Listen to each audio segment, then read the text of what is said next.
যা যা অর্ডার করেছিল সব খাবার সেরকম পড়ে আছে। ইনসা শুধু কোল্ড ড্রিঙ্কসটাতে চুমুক বসেছে মাত্র একবার। আপাতত অন্যমনস্ক হয়ে স্ট্রো দিয়ে তলটুকু নাড়াচাড়া করছে। সাইম দীর্ঘ সময় ধরে ওকে খেয়াল করছে, তবে তার পক্ষে নীরবতা বিরাজমান। এখানে এই রেস্তোরাঁতে ঢোকার কিছু মুহূর্তে পূর্বে ফোনটাকে সাইলেন্ট মোডে ফেলে রেখেছিল ইনসা। ওদিকে যে সবাই তাকে হন্য হয়ে খুঁজছে, সে খবর কি রাখে কেউ? পারিবারিক ঝামেলা রীতিমতো হাঁপিয়ে উঠে আজ কিছুটা সময় কাটাতে এখানে এসেছে সে। ২০ তলা বহুতল ভবনের রুফটপে এই ইটালিয়ান রেস্তোরাঁটি কাটছাট চোখ ধাঁধানো। ইনসা হুট করে কি মনে করে ব্যাগ থেকে ফোনটা বের করে ফোন চেক করে দাদান ইনু আর পাপা কতগুলো মিসড কল। চোখ পড়তেই তার চক্ষু চড়ক গাছ। দেরি না করে ইনসা উঠে দাঁড়ায়। অর্ডার করা সব খাবার পার্সেল করে নিয়ে এসে সাইমকে বলে দ্রুত প্রস্থান নেয়। আজ ইনসাও স্কুটি সাথে করে নিয়ে আসেনি, না এনেছে বাড়ির গাড়ি। এত কাঠফাটা রোদে যখন মাথার উপরে ইনসা পার্সেল করা খাবারগুলো ওভারব্রিজের নিচে উদ্যমশীলে বসে থাকা দুজন পথশিশুকে বিলিয়ে দিয়ে ফুটপাত ধরে হাঁটতে থাকে। মাঝে মধ্যে ইনসা এমন করে, রাস্তা রাস্তা উদ্দেশ্যহীনভাবে হাঁটে। ইরফান এজন্য তাকে বলতো মহিলা হিমু। নিউটনের মোড় ঘুরতে ইনসা পাশ ঘেঁষে দাঁড়িয়ে বলল, একটা লাল টয়োটা। তুনাদের বাড়ির গাড়ি। ইসিকে এভাবে রাস্তায় ঘুরতে দেখে তুনা অবাক। জলদি জলদি ভিতরে উঠে তাড়া দিল। ইনসার ঠোঁট লেপ্টে আছে মেলান হাসি দেখে মনে হচ্ছে ক্লান্ত বেশ। তুনা বলতে লাগলো, কিরে ইদানিং তোকে ট্রেস করা যাচ্ছে না? ডিস্টার্ব তুই? নিশ্চুপ ইনসা। তুনা বলতে লাগলো, সাইমের কথা ফ্যামিলিতে এখনও কেন জানাচ্ছিস না? বোঝাপড়া কি হয়নি তোদের? দীর্ঘদিন ডেট করলি একে অপরকে। হয়েছে, ক্লান্ত গলায় বলে ইনসা। তুনা ড্রাইভ করতে করতে বলতে থাকে, বলে দে নয়তো তোদের পরিবার যা কনজারভেটিভ। হুট করে একদিন দেখবি আঙ্কেল আন্টি হঠাৎ কোনো যদুমধুর সাথে বিয়ে ঠিক করলো, আর তুই তাদের মানা করতে পারবি না। আম শিওর। তারপর আজীবন ভুগবি। ইস, আমার তো ভাবতেই ভয় লাগছে অ্যারেঞ্জ ম্যারেজের কথা। চিনি না জানি না, যার সাথে কোনো কিছুর মিল হয়ে ওঠেনি এমন একটা লোকের উদাম ঘামাত্মক শরীরটা রোজ রাতে ঝাপটে ধরতে হবে দুহাতে। ইয়াকথু, আমার আত্মা কেঁপে ওঠে এইসব ভাবলে। Arrange marriage is really scary bro. ধর, সে জানে না তোর পছন্দের রং কি, খাবার খাবে না, কিন্তু রোজ রাতে বিছানায় তোর ব্রা খুলতে খুলতে বলবে, পার্পলস কালারটাতে তোমাকে উষ্ণ লাগে, এই রংটাই পরবে। ভাবতে পারিস কি ভয়ঙ্কর ব্যাপার স্যাপার? একটা কথা আমি মনে প্রাণে বিশ্বাস করি যে ইসি অ্যারেঞ্জ ম্যারেজ পুরুষরা একটা মেয়েকে সেক্স টয় ছাড়া অন্য কিছু ভাবে না আজকাল। বড় আপুর কথা তো জানিস, আমি মরে গেলেও অ্যারেঞ্জ ম্যারেজ করবো না রে ইসি। অনারবার অ্যারেঞ্জ ম্যারেজ ভয়াবহতা ইনসাই শুনিয়ে যাচ্ছিল তুনা। ইনসা ওসব শুনল না। সে ভীষণ অন্যমনস্ক। কিছুক্ষণ ভেবে সে সিদ্ধান্তটা নিয়েই নিল। সামনের সপ্তাহ সাইমের কথা মাম্মা পাপাকে জানিয়ে দেবে সে। হয়তো নিচে আসা মনে পুষে রাখবে মাম্মা পাপা। মইনের সাথে ঘনিষ্ঠতা বেড়েছে তাদের। এমন হতে থাকলে প্রত্যেকে একটা বিব্রতকর পরিস্থিতিতে পড়ে যাবে। যা আবার হোক, যে অনল জেনে বুঝে ইনসা জ্বলছে নিজের জন্য, সে অনলে পড়তে দেরি কিসের? দীর্ঘ 6 বছর উপেক্ষা করার পর সবটা জেনেই সাইমকে গ্রহণ করেছে ইনসাও। এই সম্পর্ক শুধু তার তরুণী আবেগ থেকে হয়নি। এই সম্পর্ক বোঝাপড়া। মাম্মা পাপা ঠিক মানবে, না মানলেও ইনসা মানিয়ে নেবে যেভাবেই হোক। নির্নিমেষ দেখেছিল ইহান ভদ্রমহিলাকে একজন ডক্টর এসে পালস রেট চেক করে চলে যায়। সে তখনও তার দৃষ্টি স্থির রেখেছেন পাংশুবর্ণের মুখটার দিকে। ফর্সামটা কেমন নীলচে হয়ে আছে নীলিমার নীলমুখ। ঠোঁটের কোণে অস্পষ্ট হাসি ইহানের। অত্যল্পকাল পরে তা মিলিয়ে গেল। কিছুক্ষণ আগে ঘটনায় সে রীতিমতো বিব্রত। প্রেরণাকে ইহান নিজের কোলে তুলে এই বেডে রেখেছে। বিব্রত, দ্বিধান্বিত ইহান নিজের হাতে দিকে তাকায়, আবারও তাকায় নীলিমার দিকে। ছোটবেলার কথা মনে আছে ইহানের। তার সুন্নত খন্নাতের দিনে ঋতু এমন করাতে জ্ঞান হারিয়ে ফেলেছে। ইরফানের সময়টিতেও সেই ঘটনা পুনরাবৃত্তি করেছিল ঋতু। দৃপ্তর খন্নার দিনও বড় মা জ্ঞান হারিয়ে ফেলেছে। ইহান হাসল। সন্তানের প্রতি মায়েদের ভালোবাসা আবেগস্নেহ ইউনিভার্সাল, সেটা তো জানার কথা। তবে ছেলে বাচ্চার সুন্নত খনার দিনে মায়েদের হুট করে জ্ঞান হারিয়ে ফেলা সে ইউনিভার্সাল ইহান এখন বুঝতে পারছে। কিছু সময় নিজের অবচেতন মনে হ্যাংলার মতো একজন পরনারীকে দেখে। সম্মতি ফিরতেই সে চোখ নামিয়ে নেয়। নিষিদ্ধ কাজটা করে ইহান তাজর ভীষণ লজ্জিত। এই চোরা ইচ্ছে মুগ্ধতা অনুভূতিকে ছাড়িয়ে যাচ্ছে। ইহান দিনকে দিন টের পাচ্ছে। চোখ নামিয়ে গলা খাকারি দেয় সে। ইনিয়া এসে তাড়াহুড়া লাগিয়ে বলে, আমি দেখছি দাদান, তুমি যাও। ইহান নড়ল না, গম্ভীর হয়ে বলল, প্রীতম কই? তোরা একা কেন? শুভ অ্যাক্সিডেন্ট করেছে দাদান, হাতে ভীষণ চোট পেয়েছে। ও সকাল থেকে এখানে ছিল, খবরটা পেয়ে বেরিয়েছে।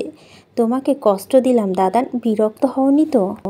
ইহান বোনের দিকে তাকিয়ে হাসল সামান্য। হ্যাঁ, খুব বিরক্ত হয়েছি। ইনা হাসলো পরপর মলিন মুখে বলল, আপু এখন সাংঘাতিক দুর্বল, আমি বুঝতে পারিনি আপুকে এরকম ভাবিনি। ইহান পুনরায় প্রেরণাকে দেখল। গম্ভীর কণ্ঠে ইনায়াকে বলল, কেমন ভেবেছিলি? সব থেকে আলাদা, শক্তপোক্ত, যেন সেই দিন হাতে গরম তেল পড়েছে, অথচ তার কোনো ভুরুক্ষেপ নেই। পাথরের মতো মহিলা দাদান, পারলে হাতটা আগুনে রেখে রান্না করে। প্রেরণা মুখের দিকে দৃষ্টি স্থির রেখে ইহান ইনায়াকে বলল, পাথরের মতো মহিলা? তোর ননদ তোকে স্নেহ করে?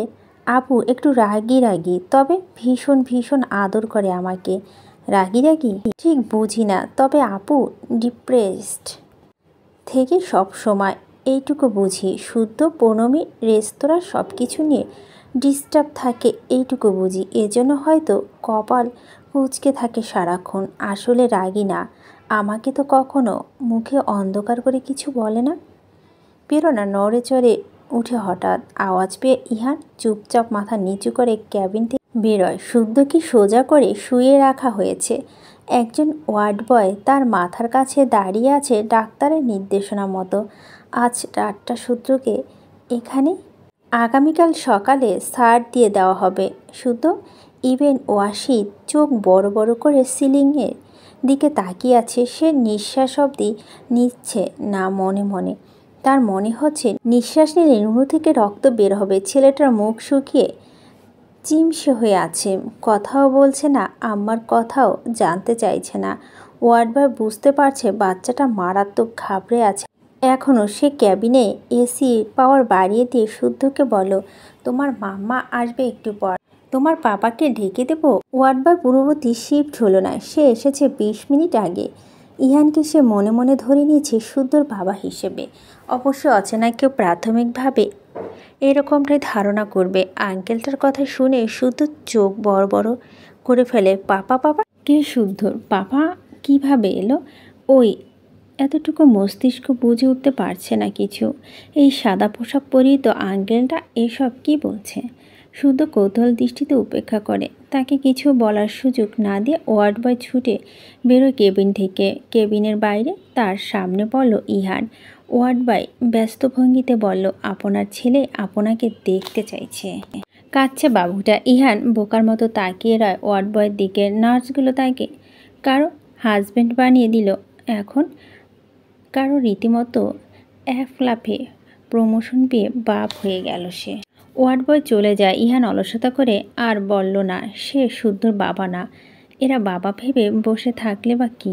ধীর পায়ে হেঁটে ক্যাবিনে ঢুকে দেখল ছোট্ট মিষ্টি মলিন মুখটাকে। ইহান এগিয়ে গেল কাজটাতে। শুদ্ধ চোখ বড় বড় করে ইহানকে দেখছে। ইহান মুখে হাসি ফুটিয়ে বলল, হে বাচ্চা। ছোট্ট শুদ্ধ ভীষণ ভয় পেয়েছিল, কাউকে কাছে না পেয়ে এমনিতে মনটা মিশিয়েছিল। হঠাৎ ইহানকে দেখতে পেয়ে ঝরঝর করে কেঁদে দিয়ে বলতে লাগলো, কেটে ফেলেছে? ইহান মায়া লাগছে, কিছুটা হাসিও পাচ্ছে। একটা চেয়ার টেনে শুদ্ধর বেডের পাশে বসে ধীরে ধীরে একটা হাত রাখে শুদ্ধর মাথাতে, বলে, কেটে ফেলেছে? কাঁদতে কাঁদতে জবাব দেয় শুদ্ধ। তার নাক সর্দি এসে যাচ্ছে, সর্দিতে বেলুন ফুলছে নাকে। ইহান আশেপাশে তাকিয়ে একটা বক্স থেকে একটা থামসে টিস্যু পেপার তুলে শুধু নাক পরিষ্কার করে দেয়। ইহান এসবে অভ্যস্ত আছে। ইনু আর সেহু নাক পরিষ্কার করিয়েছে ছোটবেলায়। ইহান বলতে লাগলো, সেরে যাবে বাচ্চা। ছোটদের কেন কাটতে হয়? রকিব কাটতে হয়েছে, আইজানের কাটতে হয়েছে, বড়দের কেন কাটতে হয় না? কাঁদতে কাঁদতে জানতে চাইলে শুদ্ধ। ইহান বহু কষ্টে নিজের হাসি চেপে রেখে গম্ভীর হয়ে বলো, এটা সত্যি খুব অন্যায় শুদ্ধ, বড়দের কেন কাটতে হয় না? আমি জানতে চাইবো ডাক্তারের কাছে। বাবু, মাম্মা কোথায়? শুদ্ধর কান্না মুছে জানতে চায়।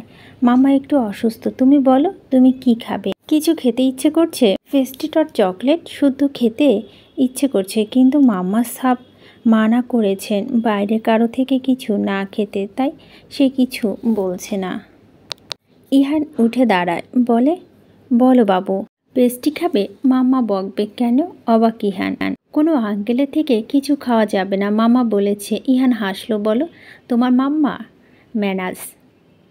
আচ্ছা, আমি আজ তোমার মাম্মাকে ম্যানাস শিখিয়ে যাব। বলো শুদ্ধবাবু মাঝে মাঝে আঙ্কেলদের থেকে খেতে পারবে। ঠিক তখনই অসুস্থ শরীর নিয়ে ইস্তফায় শুদ্ধর কেবিনে ঢুকে প্রেরণা। জ্ঞান ফিরতে পরে সামান্য কিছু খাইয়ে দিয়েছে ইয়ানা।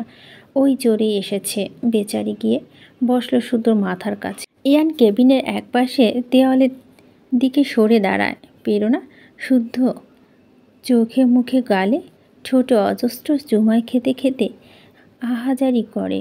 সরি বাবা, আমি তোমার সাথে থাকতে পারিনি। অ্যাম সরি মামা, ভেরি ভেরি সরি আব্বা। শুধু খানিকটা অভিমানে করেছিল মাম্মার ওপর, এখন আদর পেয়ে সব অভিমান উদাও হয়ে গিয়েছে। মাথা তুলে প্রেরণা ইহানের দিকে তাকায়। এতক্ষণে সে খেয়াল করল ইহানকে। গায়ের শাড়ি আঁচল ডান কাঁধে টেনে বিব্রত হয়ে এলোমেলো দৃষ্টি দিল প্রেরণা। লোকটা ঘন্টার পর ঘন্টা তাদের জন্য এখানে আটকে পড়েছে।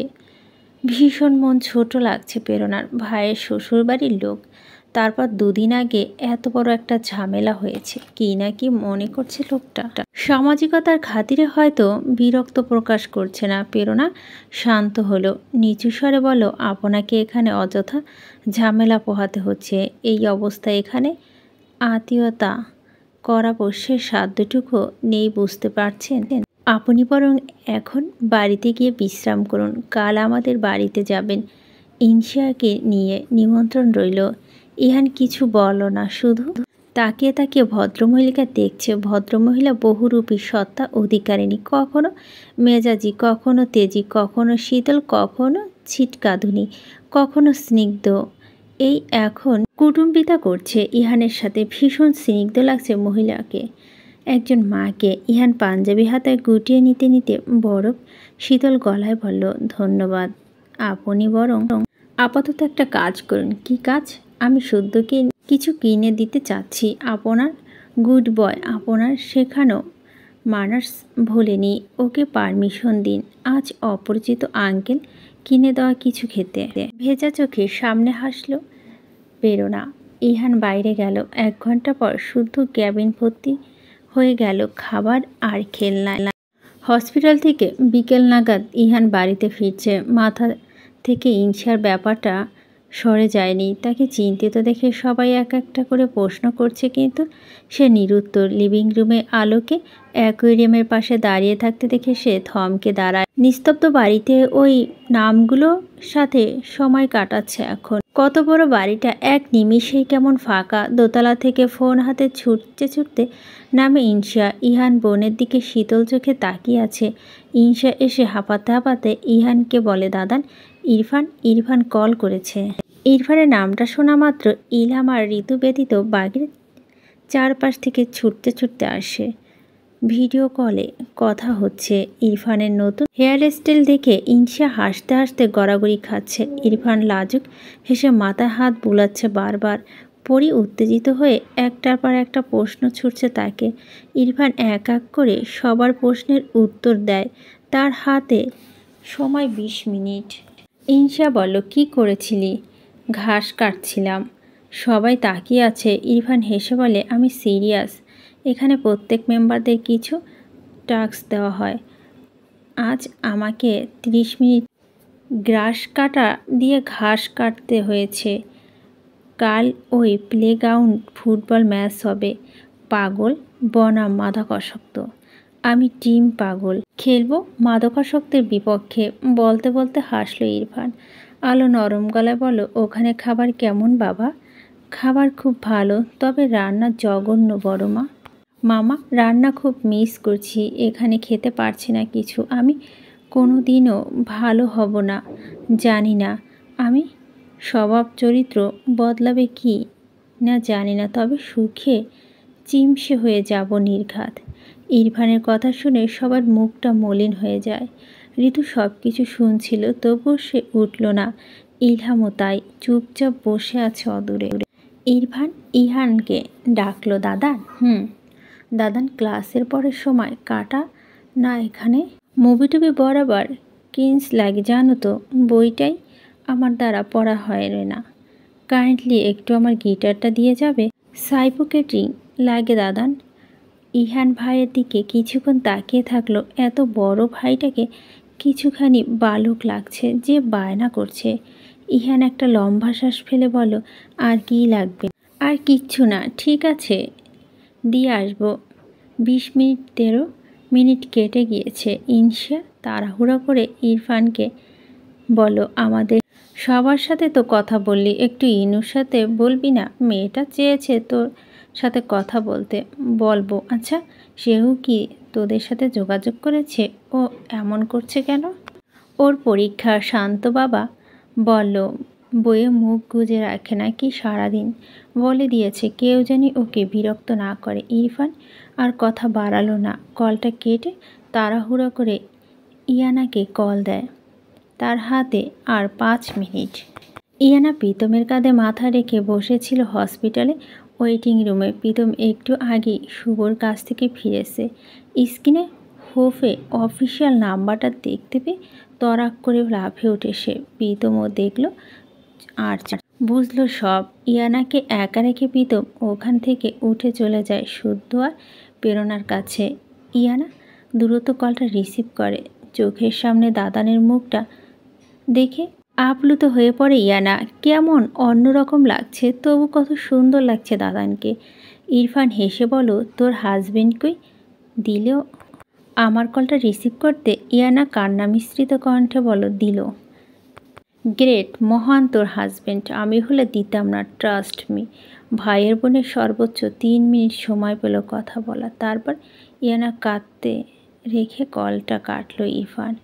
ইয়ানা ভেজা চোখে ফোন হাতে দাঁড়িয়ে আছে এক কোণে। কিছুক্ষণ বাদে প্রীতম ঘুরে ফিরে এলো সেখানে, তবে ইয়ানার কাছে গেল না। দূর থেকে দেখলো তাকে। ধ্বংস স্তূপের কাছে একটা নিথর দেহ, রক্তাক্ত জঙ্গলি ছাপা ইউনিফর্ম, ক্ষীণ আর্তনা আর বাঁচার তীব্র আকুতি। তাকে বাঁচানোর সমস্ত পথ রুদ্ধ। শত্রুদের নলের মুখে কিছু ব্যর্থ অধীনস্থ অফিসার সৈনিক। এই স্বপ্নটা ইহানের প্রায়শ আসে। ইহান অভ্যস্ত হয়ে ওঠে এতে। মনোরোগ বিশেষজ্ঞর সাথে 2-3 বার কথা বলে জেনেছে, দৈনন্দিন জীবনে ওই দুর্ঘটনার সাথে সংশ্লিষ্ট কোনো ঘটনা চোখের সামনে ঘটতে দেখলে স্বপ্নটা পুনরাবৃত্তি হতেই পারে। তবে ইহানের সাথে এমন কিছু ঘটেনি ইদানিং। তবুও কেন দেখে ইহান জানে না। ভোর ভোর দেখলো আজ স্বপ্নটা। ইহান ঘুম ভেঙে উঠে বসে হাঁপাচ্ছিল। তার ঘরে দরজা খোলা থাকে। আলো নক করে ঢুকলো। ছেলেকে দেখে ঘাবড়ে গিয়ে আলো বলল, কী রে, দুঃস্বপ্নটা দেখেছিস? ইহান ঘেমে গিয়েছে পুরো। মৃদু মাথা নাড়ালো। আলো শুকনো মুখে দেখে তাকে কত বড় একটা উদ্ভুক ঝামেলা পিছু নিয়েছে ছেলেটার। এ থেকে কবে মুক্তি মিলবে কে জানে। খাবার টেবিলে আছে ইহান সবাইকে পেলে ইনসাইকে পেল না। আলো থেকে জানতে পেরেছে বান্ধবীদের সাথে ভোর ভোর বেরিয়েছে। ইহান শান্ত হয়ে ব্রেকফাস্ট শেষ করে বেরিয়ে যায়। আজ কেমন উদ্ভ্রান্তের ন্যায় লাগছে ইহানকে। ইহান বাড়ি থেকে বেরোনোর পরপর তাকে নিয়ে বাড়ির বড়দের মধ্যে বিষাদ আলোচনা হতে থাকে। স্বামীন চিন্তিত ভীষণ। এই পরিস্থিতিতে এমন কথা তোলা নেহাতে অযৌক্তিক। তবুও সে ইলহামকে বলল, ও তো নিজে থেকে কিছু বলছে না। বিয়ের ব্যাপারে আমাদেরকে কিছু একটা ভাবতে হবে, এভাবে তো চলতে পারে না, তাই না? তুই একটু চাপ দে। চাপ? ভাইয়ার চাপ দেবে কিভাবে? আধমরা ফিরছিল ছেলেটা মিশন থেকে। নিজেকে সামলে উঠতে না উঠতেই আরেকটা ধাক্কা পেল ওই মেয়েটার থেকে। এখন যেভাবে চলছে চলুক, এ ব্যাপারে কোনো অগ্রিম সিদ্ধান্ত আমি নেব না। নিজের জীবনের সব কিছু ভুলে যাকে বাঁচবে ও। বাবা হিসেবে আমি খুশি খুশি ছেলের ইচ্ছে মেনে নিব। ও নিজেও যত খুশি সময় দিক, যাকে ইচ্ছে তাকে গ্রহণ করুক। স্বামীন আলো খুশি হয় ইলহামের কথা শুনে। আলো হঠাৎ মনে পড়ে যায় ইহান বলেছিল একটা মেয়ের কথা, যার সমুদ্র নীল চোখ। মেয়েটির কথা বলতে গিয়ে কেমন লজ্জা পাচ্ছিল ছেলেটা। আলো ঠিক করলো আরেকটা বার তুলবে আলোর কথা ইহানের সাথে। ভাগ্য সুপ্রসন্ন হলে ইরফান সুস্থ হয়ে বাড়ি আসবে। ইনশা আর মইনের ব্যাপারটা আগাবে, তারপরে এই বাড়িতে সামনে দুটো বিয়ে হবে। প্যাচপ্যাচে গরমে ঘেমে নিয়ে অস্থির ইনশা। মনে হচ্ছে সূর্যি মামা আস্তার ওপর ভীষণ কেঁপেছে, পোশাকের ওপর থেকে চামড়া পুড়ে দিচ্ছে। এই তো রোদে ইনশা কোনো রকম সানস্ক্রিন লোশন না মেখে বেরিয়েছে। স্কুটি ফ্রন্ট মিররে নিজের চেহারা দেখে নিজে ভয় পেল। মুখমণ্ডল থেকে তেল চুয়ে চুয়ে নামছে। তাকে দেখাচ্ছে ভয়ঙ্কর। পৃথিবী এই বেশে একজন সেই বোধ হয় বয়ফ্রেন্ডের সাথে দেখা করতে যাচ্ছে। অন্যান্য মেয়েরা হলে এত বড় দুঃসাহস করতো না। সেটা ভেবে নিজেকে মনে মনে সাহসী তকমা দিল ইনশা। রেডিও কলোনি কফি ডেট বারে তাদের মিটিং প্রেস ঠিক হয়েছে। সাইম সবসময় সময়ের আগে পৌঁছে যায়, এটা ইনশা ভালো লাগে। আশেপাশে সাবধানী নজর বুলিয়ে ইনশা মাস্ক খুলল। এভাবে দীর্ঘসময় মাস্ক পরে থাকার শ্বাস নিতে কষ্ট হচ্ছে। সাইম বলল, দৌড়ে এসেছো নাকি? ইনশা ভীষণ হাঁপাচ্ছে। হাঁপাতে হাঁপাতে জবাবটা দিতে যাবে, ঠিক তখনই তার মুখ শুকিয়ে একটুখানি হয়ে যায়। পাংশুবর্ণের মুখটা দিকে তাকিয়ে আছে সোজাসুজি। কপাল পুনরায় বিন্দু বিন্দু ঘাম ফুটে উঠল। চেয়ার থেকে তড়াক করে লাফিয়ে উঠে দাঁড়ায় সে। ঢোক গেল দুবার। সাইম ইনশা এমন আচরণ দেখে ধীরে ধীরে ঘাড় ঘুরিয়ে পিছনে ফিরে তাকলো। পরপর চেয়ার ছেড়ে সে উঠে দাঁড়ায়। ইরফান ক্যাফের দরজা ঠেলে ধীরে পায়ে এগিয়ে আসলো। বোনের দিকে নিমিমেষ তাকিয়ে আছে সে। দেখছে সাইমকেও। ইনশা একটা ফাঁকা ঢোক গেল। সে তো প্রস্তুত সবটা সামলে নিতে। মুখোমুখি তো হতো দাদানের। তবে এত বুক কাঁপছে কেন হঠাৎ সে সেটাই বুঝতে পারছে না। ইহান আরও 2 কদম এগুলো। ইনশা থেকে দৃষ্টি সরিয়ে সাইমকে দেখল। সাইম শীতল চোখে দেখছে তাকে। তার ঠোঁট লেপ্টে আছে রহস্যময় হাসি। ইনশা ততখানি থমকালো। হঠাৎ দাদানকে দেখে তার নিঃশ্বাস বন্ধ হয়ে এলো। যখন দেখল ক্যাফে স্কুট নিয়ে ভিতরে ঢুকছে স্বয়ং স্বামী ইয়াসা মির্জা। ভীষণ হতবাক ইনশা এক পাশে হেলে পড়ল যেন। সে তো এমনভাবে মুখোমুখি হতে চায়নি কারো। হঠাৎ এখানে এভাবে দাদান পাপা কি করবে এরা? পাপাকে কিভাবে সামলে নেবে সে? সাইমকে দাদানের মা করলে কি করবে? হাত কাঁপছে তার। স্বামীর অবিশ্বাস্য দৃষ্টিতে মেয়েকে দেখছে সাইমকে। ধীর পায়ে এগোচ্ছে সে। ইনশা আরও 2 বার ঢোক গিলে অস্ফুট বলল, পাপা। স্বামীন কোনো কথা বলছে না। একবার মেয়েকে দেখছে, একবার সাগরের ছেলেকে। ইহান শান্ত হয়ে দাঁড়িয়ে আছে। কোনো চোটপাট নয়, কোনো ধমকাধমকি নয়। সাইমের দিক এক পলক ক্রোধান্বিত দৃষ্টি দিয়ে বোনের দিকে তাকালো। ক্যাফেতে এলিট শ্রেণী, যথেষ্ট মার্জিত পরিবেশ। আশেপাশে দৃষ্টি বুলে ইহান তপ্ত শ্বাস ফেলে বোনকে বরফ শীতল কণ্ঠে বলল, বাইরে গাড়িতে গিয়ে বসিস। 3 সেকেন্ডের মধ্যে। গাড়িতে 3টা মানুষ নীরব। আজ রাস্তা মোটামুটি জ্যাম। ইহান কেমন অধৈর্য হয়ে গাড়ি চালাচ্ছে, হর্ন দিচ্ছে অকারণে। কিন্তু সে শান্ত, কোনো নড়চড় নেই, কোনো কথা নেই মুখে। ইনশা বারবার পাপার দিকে তাকায় দাদানের দিকে। সে নিজেকে সামলে নিয়েছে। এখন শুধু সুযোগ বুঝে এই দুজনকে ব্যাখ্যা দেওয়া। স্বামীর সিটে গা এলিয়ে বাইরের দিকে অহেতুক তাকিয়ে আছে। এখন অবধি মেয়েটা সে কিছুই বলেনি, একটা শব্দও না। দীর্ঘ সময় পরে থেমে ইনশা বলো, পাপা। দাদান লিসেন টু মি। ইহান জবাবই দিল না। আর না দিল স্বামীন। ইনশা অধৈর্য হলো, চেঁচালো, you guys try to understand, I can explain.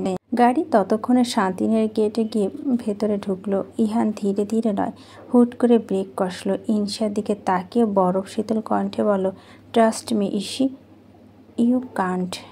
সবার প্রথমে অদ্রিতা আলো মেয়ের গালে পরপর 4টা চড় দিল। প্রত্যেকটা চড়ের শব্দ ভীষণ কানে বাজছিল সবাই। ইনশা জ্বর খেয়ে একটুও নড়ল না। সে তার জায়গায় ঠায় দাঁড়িয়ে। মায়ের এমন প্রতিক্রিয়া জায়েম এতে অবাক হওয়ার তো কিছু নেই ইনশিয়ার। সে এক দৃষ্টিতে মায়ের মুখের দিকে তাকিয়ে রয়। আলো পঞ্চমবারের মতো হাত উঠাতে গেলে ইহান ফিরিয়ে নিল তাকে। নরম হয়ে বলো, বড় মা চলো আমরা আগে বসি, আলোচনা করি। আলো কোনো সান্ত্বনা খুঁজে পাচ্ছে না নিজেকে দেওয়ার মতো। ডুকরে কেঁদে উঠে ফ্লোরে বসে পড়ল ধপ করে। এতবার বাচ্চাদের মতো হাত পা ছুঁড়ে কাঁদতে লাগলো। ইনশা ঘুরতে ঘুরতে তাকায় সবার দিকে। ঋতু, পরি, ইলহাম, ইসমাম তাজ্জব হয়ে তাকিয়ে আছে তাদের দিকে। কারো মুখে কোনো কথা নেই। ইনশা দু চোখ বন্ধ করে বুক ভরে শ্বাস নিল। তারপর সরাসরি স্বামীনের দিকে তাকিয়ে বলল, পাপা আমাকে বোঝো। স্বামীন এক দৃষ্টিতে মেয়েকে দেখছিল, কিছু বলল না। আর ধীর পায়ে হেঁটে গিয়ে মেঝে থেকে টেনে তুলল আলোকে। আলো কাঁদছে ভীষণ, চোখ চেপে ধরে কাঁদছে। ইনশিরাও চেঁচালো, তোমরা এমন কেন করছো? একটু বোঝো, আমি খারাপ কিছু করিনি। ও আর আমি একটা লম্বা সময় ধরে বোঝাপড়া করেছি। ওটা একটা সুস্থ সম্পর্ক। আমার বিয়ে করতে চাই, এটা তো ভুল না, তাই না?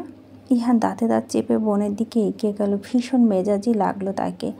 এতক্ষণে ঝাঁঝালো কণ্ঠে বলো, মুখ দিয়ে আর একটা আবোল তাবোল কথা বের করলে একটা থাপ্পড় খাবি তুই খুকি। আর বোধ নেই, ভালো মন্দ মাথা খেয়ে বসে আছিস।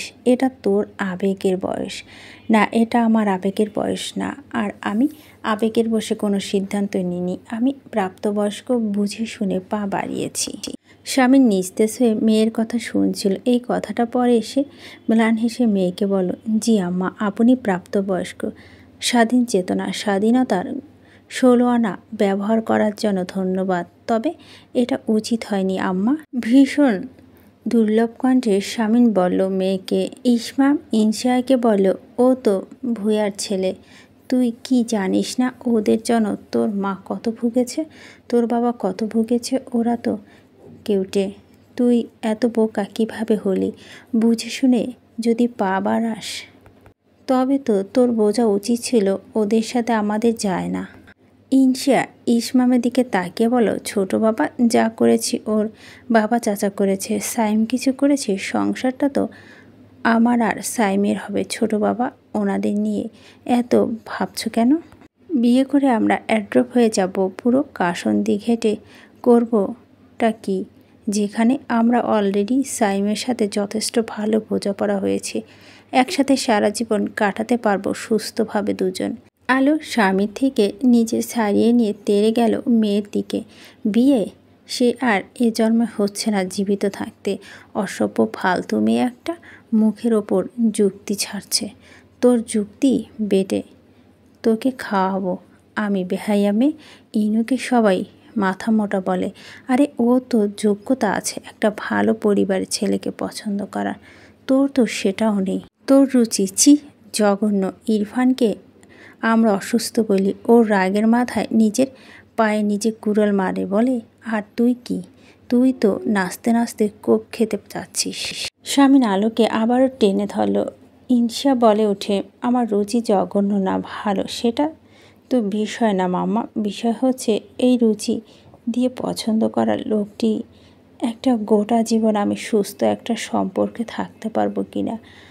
আর আমার মনে হচ্ছে আমি পারবো মাম্মা। বিয়ে ছেলে খেলা নয়, আর এটা তোমাদের যুগ না আম্মা, যে একজন জোর করে তোমাকে বিয়ে করবে আর তুমি ধীরে ধীরে তাকে মেনে নেবে। এটা আমাদের যুগ, আমাদের চাহিদা ভিন্ন মাম্মা, বুঝতে হবে তোমার।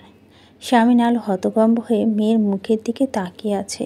ইহান বহু কষ্টে নিজে ক্রোধটুকু সংবরণ করল। বোনের গায়ে হাত তুলতে সে ইচ্ছুক নয়, শুধু ইনশাকে ধাক্কা দিয়ে বলল, ইসি আমার ধৈর্যের বাঁধ ভাঙবি না। ওয়ার্নিংয়েও আলো চেঁচালো স্বামীর উপর।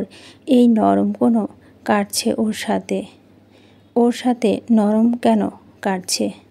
আপনি আমাকে ছাড়ুন ওকে। আজ আমি বোঝাবো স্বাধীনতা অমর্যাদা করলে কি শাস্তি পেতে হয়। যুগ পাল্টেছে তাই একটা ক্রিমিনাল ফ্যামিলি ছেলের সাথে বোঝাপড়া করতে গিয়ে আপনার আদরে দুলালি কুলাঙ্গার একটা। আপনি আমাকে ছাড়ুন ওকে, আমি কেটে ফেলবো আজকে। স্বামী মিলান হাসলো। মেয়ের দিকে তাকিয়ে স্ত্রীকে বলো, ও কেন বুঝনার অবস্থায় আছে?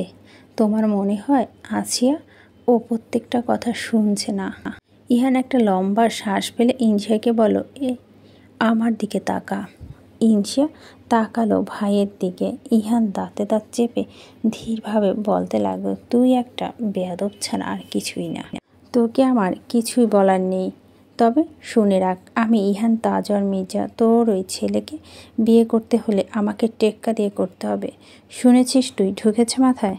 ইনশা তাকিয়ে আছে ইরফানের দিকে। শামিন ইরফানকে বলতে লাগলো, আরে এভাবে বলছিস কেন? শুনলি না বলল, ওর লাইফ ও ভালো বুঝবে, ওর স্বাধীনতা হস্তক্ষেপ করছি। এই কথাটি অসহায়ের মতো বলল শামিন। ইনশা পাপার দিকে তাকায়। ইহান শামিনকে বলে, বড় বাবা স্টপ। এত ভেঙে পড়ার কিছু হয়নি। আর ও এইসব ফালতু সিদ্ধান্ত তোমাকে আমি মেনে নিতে দিব না। মরে গেল না পিতৃস্নেহের অন্ধ, কিংবা তুমি দুর্বল হলে আমার কেউ হব না। আমি আমার বোনকে একটা জঘন্য পরিবারে গেল বিয়ে দিব না। ঘুরে ইহান ইনশিয়ার দিকে তাকায়, কর্কশ্বরে বলে, শোন, তোর বয়ফ্রেন্ডের বাবা নিজের অর্ধেক বয়সী মেয়েকে বিয়ে প্রস্তাব দিয়ে হেনস্থা করে, এমন লোক শ্বশুর বানানোর পায়তারা করছিস? ইনশা অবাক হয় কিছুক্ষণ তাকিয়ে থাকলো ইহানের দিকে। অস্ফুট বলল, কাকে? যাকেই হোক, তোর না শুনলেও চলবে। কিছু মুহূর্তে চুপ থেকে ইনশা বলল, আমি বারবার বলছি, দাদার আমার সাইমের ফ্যামিলি আর সাইমে আমার ফ্যামিলি নিয়ে মাথা ব্যথা নেই। বিয়েটা আমরা দুজনে, জীবন আমাদের দুজনের, গোটা জীবন আমাদের দুজনের। You got it. বড়রা সবাই স্তম্ভিত। এই মেয়ে ভীষণ জেদি, সবটুকু দেখিয়ে দিল আজ। আলোতে রেখে একবার ইনশার চুলের মুঠি ধরলো, চেঁচিয়ে বলো, আমাকে চিনতে তুই ভুল করেছিস। তবে তোর মতো 100 মেয়ে কাটবো আর নদীতে ভাসে, তবু আজীবন জ্বলতে দেব না। হব না আমি আবেগী মা। আমি তোর বাপ না, আমি আলো। মায়ের হাতে থেকে শান্ত হয়ে ইনশা নিজের চুল ছাড়িয়ে নিয়ে বলো, আমি বুঝতে পারছি না তোমাদের অনুভূতি। যা করছো সব যায় চিন্তা করো না মাম্মা। আমি ইনুর মতো কিছু করব না। না বিয়ের জন্য উতলা হব। তোমাদের যা বোঝানো বুঝিয়েছি, আর কিচ্ছু বোঝানোর নেই আমার। আমি নিজেকে সময় দিয়েছি, তোমাদেরও দিলাম। 5, 10, 20 বছর বয়স নাও। আমি তোমাদের অনুমতি ছাড়া বিয়ে করব না, এবং আমি নিজের পছন্দ জলাঞ্জলি দিয়ে তোমাদের ইচ্ছেতে সো কল্ড অ্যারেঞ্জ ম্যারেজ করব না। বিয়ে করলে সাইমকে করব, আর তোমাদের অনুমতি নিয়েই করব, নয়তো না। বাঘারা সবাই ইনশার শান্ত হয়ে বলা কথাগুলো শুনল। ইনশা আবারও বলল, আমি আবারও বলছি, আমি এত দুর্বল নই যে আমাকে পালিয়ে বিয়ে করতে হবে। একজনকে পছন্দ করেছি, দুর্ভাগ্যবশত সে তোমাদের শত্রুর ছেলে। তবে পালিয়ে বিয়ে তো আমি মরে গেলেও করব না। তাই আমাকে পাহারা দিয়ে রাখার কোনো প্রয়োজন নেই। সবাই সময় নাও, আশা করছি আমাকে বুঝবে। না বুঝলে না বুঝবে, তবে অন্য কাউকে গ্রহণ আমি করব না। প্রয়োজনে আজীবন কুমারী থাকব। ইনশা কখনো নিজের ইচ্ছের বিরুদ্ধে যায়নি, আর যাবেও না। একটা গোটা জীবন 4 দেওয়ালের মধ্যে একটা মানুষকে সহ্য করব আমি, তোমরা নয়। আমার যদি সেই মানুষটা পছন্দই না হয়, তাহলে অমন বেকার সম্পর্কে যাওয়ার কোনো প্রয়োজন নেই। একা একা দিব্য কাটিয়ে দেব যা একটা গোটা জীবন। কথাগুলো শেষ করে ইনশা বাবা মা, চাচা চাচি, দাদান অসহায় দৃষ্টি উপেক্ষা করে ড্যামকের ভাব নিয়ে স্তূপায় হেঁটে দোতলায় চলে যায়। নিজের ঘরে গিয়ে বিছানায় উপর হয়ে শুয়ে পড়ল ইনশা। মাথাটা ভীষণ ধরেছে, বুকটা ফাঁকা লাগছে তার। শুদ্ধ খিলখিল করে হাসার কলরব উঠেছে গোটা অ্যাপার্টমেন্টে। তাকে আজ সকালে হসপিটাল থেকে নিয়ে আসা হয়েছে। বিছানা চিত হয়ে আধশোয়া করে রাখা হয়েছে ছেলেটাকে। তার হাতে একটা রিমোট কন্ট্রোল ইউএফও। সেটা কেনা তার কাছে ড্রিম ছিল। মামা ওয়াদা করেছিল সামার ভ্যাকেশনের আগে তাকে এটা কিনে দেবে, কিন্তু শুদ্ধ আগে পেয়ে গেল। ওই আঙ্কেলটা দিল শুধু ইউএফও নয়, আরও দিল ক্যাপ্টেন আমেরিকান। ঘর ভর্তি হয়ে আছে খেলনা। এইটুকু শুদ্ধ উত্তেজনার শেষ নেই, খুশিতে ফেটে পড়ছে। এতে খেলনা একসাথে পেয়ে ব্যথা ভুলে গিয়ে ছেলেটা কৌতূহল আর বিস্ময় নিয়ে প্রত্যেকটা খেলনা হাত দিয়ে দেখছে। বাইরের ঘরে প্রেরণা উচ্ছ্বাসিত শব্দ শুদ্ধ হাসি থামিয়ে দেয়। মামা এভাবে কেন হাসছে সে বুঝতে পারছে না। প্রেরণা হাসতে হাসতে গড়াগড়ি খাচ্ছে, সাথে প্রীতম ইয়ানা। তাদের হাসির কারণ প্রেরণা ফুপি মুনিবা শুদ্ধকে দেখতে এসেছে। চলো লুঙ্গি নিয়ে এসেছে তিনি। এটা শুদ্ধ পরানো হবে কয়েকদিন। লুঙ্গি পরিহিত ছোট্ট শুদ্ধকে কল্পনা করে ওরা হেসে কুটি কুটি হচ্ছিল। মুনিবা সবাইকে ধমকে বলল, থামবি তোরা? এমন করলে তো ও পড়তে চাইবে না। এটা ওর হাসি থামতে পারছে না। প্রীতম লুঙ্গিটা ঘুরিয়ে ফিরিয়ে দেখছে আর বলছে, আপু আমার ছোট্টবেলা সেই দিনগুলোর কথা মনে পড়ে যাচ্ছে। ইনু পাশ থেকে ফিসফিসিয়ে প্রীতমকে মজার ছলে বলল, কেন তোমার মুসলমানি হয়েছে শুদ্ধ মামু প্রীতম? প্রীতম বিষম খেয়ে কাশতে শুরু করলো। ইনা মুখ চেপে হাসছে। প্রীতম নিজেকে সামলে নিয়ে লাজুক হয়ে বলল, শোনো, আমার খওনা হয়েছিল মস্কোতে। মম তো লুঙ্গি কি তা জানি না। এটা তার কাছে ভীষণ অদ্ভুত পোশাক লাগছিল। ড্যাডের সাথে রীতিমতো ঝগড়া করেছে। এটা আমাকে পড়তে দেওয়া হবে না তাই। প্রেরণা তখনও মুনিবার সাথে সব গোছগাছ করছিল। ওই বাড়ি থেকে গতকাল সন্ধ্যায় স্বামী আসার মির্জার ইলহাম মির্জা হসপিটালে এসে দেখা করে গিয়েছে। শুদ্ধকে এনেছিল নানা পদের মিষ্টি। তার আগে ইহান মির্জা বিকেলে কত খাবার কিনে দিয়েছে। ঘর ভরে গিয়েছে প্রেরণার। এই মির্জারা কুটুম্বিতায় ওস্তাদ। প্রেরণার মনে মনে সেটা ভাবছে। কানাঘুষা শুনেছে সে। ইনু প্রীতমের রিসিপশনের জন্য কারি টাকা বাজেট তাদের। এদিকে প্রেরণা প্রীতম সর্বোচ্চ 5 লক্ষ টাকা খরচ করার সামর্থ্য রাখে। তাদের সাথে মির্জাদের কখনোই যায় না। প্রীতমের দুঃসাহসের কথা ভাবলে মাঝে মাঝে প্রেরণা অবাক হয়। সব কিছু গুছিয়ে নিয়ে প্রেরণা ইয়ানাকে ধমকে পড়াতে পাঠালো। ইদানিং কেমন পড়াচোর হয়েছে ইয়ানা।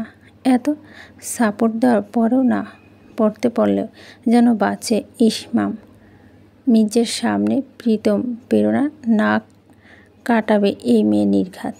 ধমকে লটকানো মুখ নিয়ে ইয়ানা নিজে পড়ার ঘরে গেল। মেয়েটা বাচ্চামো দেখে হাসলো প্রীতম প্রেরণা। 2 মিনিট খুব জ্ঞানী আচরণ। পরের 2 মিনিট বাচ্চা হয়ে যায় প্রণমী ঘরে। মির্জেনি প্রণমী চুলে ওয়েল ম্যাসাজ দিচ্ছিলেন আর প্রণমীকে প্রাইড অ্যান্ড প্রজুইসড পরে শোনাচ্ছিলেন। মেয়েটা চুপচাপ বসে আছেন। প্রেরণা এক পলক উকি দিল, তবে ঘরে ঢুকলো না। সে গেল শুদ্ধর কাছে। ঘরে গিয়ে থমকে দাঁড়ালো প্রেরণা। খেলনাগুলোকে 2 হাতে আলগে নিয়ে আতশা হয়ে আছে ছেলেটা। সবগুলো ভীষণ দামি খেলনা। প্রেরণা ইহানকে গতকাল বিকেলে বারণ করতে পারেনি ভদ্রতার খাতিরে, তবু মনে খচখাচানি থেকে গিয়েছিল। এত দামি উপহার শুদ্ধকে কেউ দিক সেটা প্রেরণার পছন্দ নয়, কিন্তু এখন ছেলের মুখে অমন হাসি দেখে প্রেরণা গলে গেল। কত উচ্ছ্বসিত লাগছে ছেলেটাকে। লোকটা ছেলেটাকে ভালোবেসেই তো দিয়েছে, কোনো ভুল নেই এতে। দীর্ঘ সময় ওভাবে পড়ে থেকে উঠে বসলো ইনিয়া। তীব্র গ্লানিতে মনটা পুরো বিষিয়ে গিয়েছে তার। মাম্মা পাপার সামনে তাদের চোখে চোখ রেখে কতগুলো তেতো কথা ইনসা বলেছে জেদের বয়সে। এই কথাগুলো মাম্মা পাপা কোথায় লেগেছে এতটুকু বোধ হয় তার হলো। কতগুলো কথা সে শোনালো আজ। পাপা শুকনো মুখে বারবার দৃষ্টি পড় বেশ উঠল তার। শরীরটা ক্লান্ত লাগছে ভীষণ। কি করবে না সব কিছু জট পাকাচ্ছে। ধীর পায়ে হেঁটে আয়নার সামনে দাঁড়িয়ে দেখলো নিজের মুখটা। দেখলো একটা কুলাঙ্গারের মুখ, যেটা মাম্মা কিছুক্ষণ আগে বলল। কিছুক্ষণের জন্য মুখটা দিকে নিষ্পলক তাকিয়ে থেকে ইনসা হাতে ফোনটা তুলে নেয়। একটা সুপ্ত বিশ্বাস আছে তার, সবাই মানবে। তাকে আরও চেষ্টা করতে হবে। চেষ্টা না করে হাল ছেড়ে বসে থাকবে না, কী লাভ। একটা লম্বা শ্বাস ফেলে ইনসা ব্যস্ত আঙ্গুলে চালে সাইমের নাম্বার ডায়াল করে। নিচতলা তখন পিনপতন নীরবতা বিরাজমান। আলো আর স্বামীন দুজনের দিকে তাকিয়ে আছে। তারা অন্য কিছু দেখছে না, অন্য কিছু শুনছেও না। ইয়ান আলোর দিকে তাকিয়ে হঠাৎ করে, সবটা আমাকে হ্যান্ডেল করতে দাও বড় মা। তুমি হুটহাট এত উত্তেজিত হবে না। আবারও ডুকরে কেঁদে উঠে আলো। কপাল চাপড়াতে থাকে সে। আহাজারি করে বলতে থাকে, এত বোকা কেউ হয়? আসলেই হয়। আলো প্রশ্নের উত্তর দিতে পারছে না কেউ। ইসমাম একটা শ্বাস প্রশ্বাস ফেলে বলো, দোষ হয়তো আমাদেরই। ছেলে মেয়েগুলোকে বাস্তব জ্ঞান শেখায়নি। দোষ আমাদের। দায় এড়াবো কীভাবে? দেখলে না একজন কি কাহিনী করে ছাড়ল। স্বামীন ধপ করে বসে পড়ল সোফাতে। কেমন কাঁপছে শরীর, ঘামছে সে। দৃষ্টিপথ ভেসে উঠল সেই দৃশ্যগুলি। ছোট ইনসাকে কোলে নিয়ে রাতে পর রাত জেগে গান শোনা কথা। ইনসা খিলখিল হাসি আর সে ছোট্ট ইনসা কেমন নিজের বাবার চোখে চোখ রেখে তার অধিকারের কথা বলল, কেমন স্বামীনকে আসামির মতো মনে করলো না মেয়েটা। এমনিতে তো দেখলো স্বামীর মেয়েটা চোখ। পরি অসুস্থ শরীর নিয়ে ছুটে এসে স্বামীনকে ধরল। ভাইয়া কি হয়েছে আপনার? তাকে হাত দিয়ে ইশারা করে স্বামীন থামিয়ে দিয়ে বলো, তুই নিজেই অসুস্থ, চেঁচাস না, আমি ঠিক আছি। কলটা রিসিভ হবার সাথে সাথে ইনসা অধৈর্য হয়ে বলল, সাইম, সাইম তুমি শুনতে পাচ্ছ? পাচ্ছি। সাইম, আঙ্কেল কাকে বিয়ের প্রস্তাব দিয়েছে? কাট কাট গলায় ইনসা জানতে চায়। সাইম বলো, what are you talking about? বাদ দাও। শোনো, মাম্মা পাপাকে মানাতে পারেনি। আমার মনে হয় না এত তাড়াতাড়ি মানতে পারবো। সাডেন রিয়াক্ট করেছে সবাই, তবে মানিয়ে নেব। তুমি আঙ্কেলের সাথে কথা বলছো তো? ওনাকে নিয়ে পাপার সাথে কথা বলতে এসো। আমার মনে হচ্ছে পাপা খানিকটা নরম হলে হতে পারে সাইম। পাপার যাই হোক কঠোর থাকবে না, পরে মামাকে মানিয়ে নিব। কিছু সময় দুপাশের নীরবতা। ইনসা দ্বিধান্বিত সহিত বলো, সাইম শুনতে পাচ্ছ? হ্যাঁ পাচ্ছি, শীতল স্বরে জবাব দেয়। ইনসা আকুল হয়ে বল থাকে, আঙ্কেলকে নিয়ে এসো। কেন? সাইমের এমন প্রশ্নে ভীষণ অবাক ইনসা। বলো কেন মানে? বিয়ের কথা বলবে আমাদের, বিয়ের প্রস্তাব নিয়ে। কার বিয়ে? ইনসা বিস্ময় স্বরে বলল, আমাদের। সাইম, কাম অন সাইম, আমার এত ঘ্যান করতে ভালো লাগে না। যা বলছি শোনো, কে বিয়ে করবে তোমাকে? সাইম মৃদু হেসে শীতল কণ্ঠে বলো। ইনসা থমকালো, কিছুক্ষণ চুপ থেকে বলো, মানে? কিছুক্ষণ হাসলো সাইম, এরপর বলো, মানে আয়না দেখো নিজের মুখটা। ইনসা উদ্ভ্রান্তের ন্যায় সত্যি ঘুরে তাকালো আয়নার ওপাশ থেকে। সাইম শান্ত স্বরে বলতে লাগলো, আয়নায় রোজ নিজের মুখটা দেখো। তুমি ভাবলে কি করে তোমার মতো একটা ঠান্ডা মরা মাছকে আমি বিয়ে করব? সাইম, তুমি আমার সাথে মজা করছো, ক্লান্ত স্বরে আওড়ালো ইনসা। একটু পর বলো, 6 বছর তাহলে এসব কি ছিল তখন? আমি ঠান্ডা মরা মাছ ছিলাম না? তখন আমি কি ছিলাম? সাইম নিরুত্তর। ইনসা চেঁচিয়ে উঠে, আই ওয়ান্ট মাই অ্যান্সার। তখন আমি কি ছিলাম?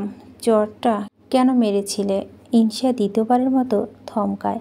ঘন ঘন শ্বাস ফেলছে সে, কাঁপা কাঁপা গলায় বলে, ওসব তো পুরানো কাসুন্দি। সাইম, তোমার কাছে যেটা পুরনো কাসুন্দি, আমার কাছে সেটা দগদগে ঘা।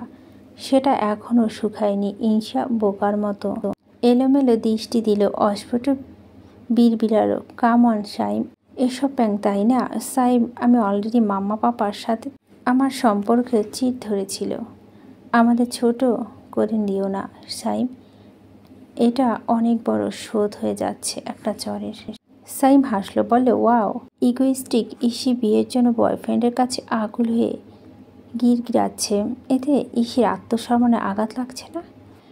ইনসিয়া থেমে গেল। সাইম বলতে লাগলো, একটা সামান্য শোধ তুললাম ইনসিয়া বিনতে শামিন।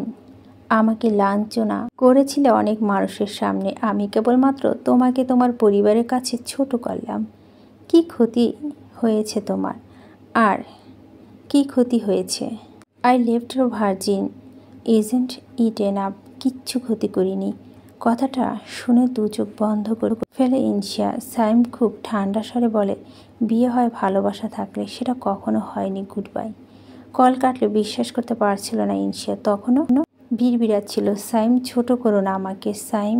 সাইম কলটা ততক্ষণে কেটে গিয়েছে। ইনসিয়ার ঠাই দাঁড়িয়ে আছে ফোন কানে চেপে, তার দৃষ্টি আয়নার নিজের বিলম্বের দিকে। শ্যামবর্ণের একটা ঠান্ডা মরা মাছ দাঁড়িয়ে আছে, একটা কুলাঙ্গার দাঁড়িয়ে আছে, সে সেটাই দেখছে। খানিক বাদে গগন কাঁপে চিৎকার দিল ইনসিয়া। না, সে কাঁদছে না, শুধু চেঁচাচ্ছে। হাতে আইফোন ছুড়ে ড্রেসিং টেবিলে আয়নায় ভাঙতে থাকলো ঘরের সব কিছু এক এক করে। উন্মাদ হয়ে উঠেছে ইনসিয়া। গুরুম গুরুম বজ্রপাতের মতো শোনাচ্ছিল শব্দগুলোর সাথে ইনসিয়া অমন পাগলের মতো চিৎকার। নিচতলা থেকে হতবাক হয়ে সবাই ছুটে যায়। সবার প্রথমে ইহান ঘরে ঢুকে থমকে দাঁড়ালো সে। ইনসিয়ার ঘরটা একটা ধ্বংসস্তূপ পরিণত হয়েছে। সব কিছু ভাঙচুর করে হাঁপাচ্ছিল ইনসিয়া। ইহান দু কদম এগো বোনের দিকে। ইনসিয়া হাঁপাতে হাঁপাতে শান্ত হয়ে যায়। রক্তচক্র নিয়ে তাকায় ইহানের দিকে। অস্ফুট ইহানকে বলে, হি চিটেড অন মি দাদা।